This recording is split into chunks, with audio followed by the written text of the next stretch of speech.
Mushang is a passionate fellow member who currently works as a project manager in marketing technology. As a first-generation Asian American immigrant, she has faced challenges like many of us. But she brings a unique blend of cultural insight, resilience, and a deep commitment to personal growth. Nearly 6 years ago, Mushang joined Excel Toastmasters to improve her language skills. And since that point in time, she has grown into a confident speaker, a dedicated leader within both the club and the community, and a mentor to many fellow members. Today, she's going to share her leadership style with us through a level 2 project by the name of Understanding Your Leadership Style. And that comes from her third path called Persuasive Influence. Mushang's speech title is called Lead with Heart, Grow with Vision. Let's welcome Mushang Perjersky. Fellow Toastmasters and other guests, have you ever experienced that when you were awarded or promoted to a leadership role, but came with a lot of doubts from the people around you about your ability, just because of your accent or your background, or simply because you didn't look or sound like them? Several years ago, I was promoted to be a supervisor, later a manager on a team of about 10 designers. One of the senior designers just didn't like anything I did because she was a lot more experienced than me in the field. And also she was born and raised in this country, speaking fluent English. So at any term, she would challenge me. She skipped me over to speak to my boss. What I did, I just stayed patient. Try to understand how she felt at that time. Just imagine, it's not easy to accept that fact. I looked younger. I actually was spoken broken English in some cases, but I had to critique her work, give her feedback. So I understood her situation. It wasn't easy for her to accept. So I gave it time and tried to understand her struggle, her challenges, and communicate with her regularly.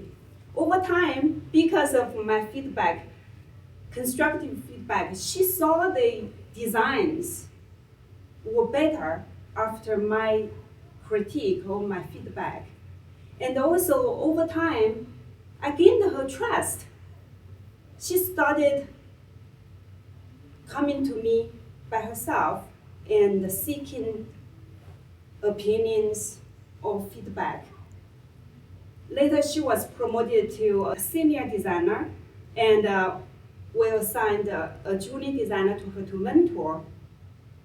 Then, a good thing is supposed to be a good thing, but turned to be a bad thing. Her performance dropped.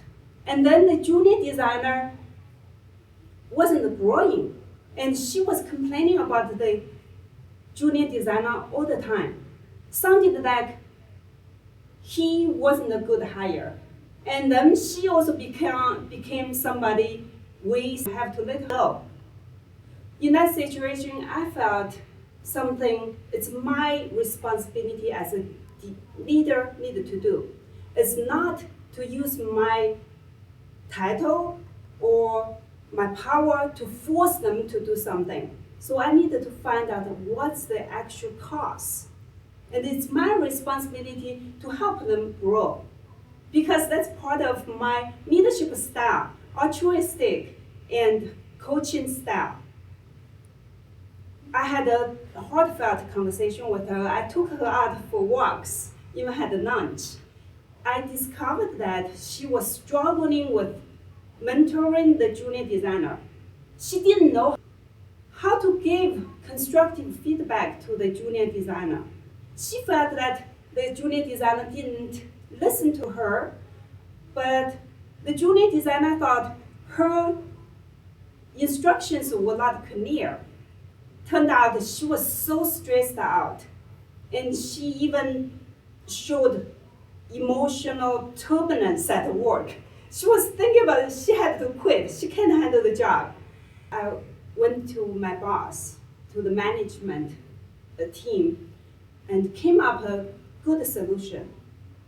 Keep her promotion, not demote her or fire her, but took away her responsibility as the mentor to the junior designer. I took the junior designer under my wing, like all the other designers. I mentored him and taught him. The result, later both of them become high performers. The junior designer later on became the supervisor at the time I left. And the senior designer was still a high performer as a designer. So what I want to say is that in leadership, coaching and helping people grow is way more important than we use our title, our authority to suppress their dissatisfaction.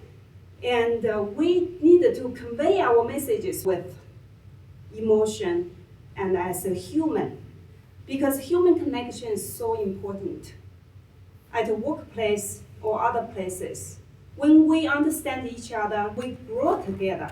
In this situation, I also didn't follow the traditional way to solve the problem, firing them, hire new people. But instead, I found different ways to solve this problem.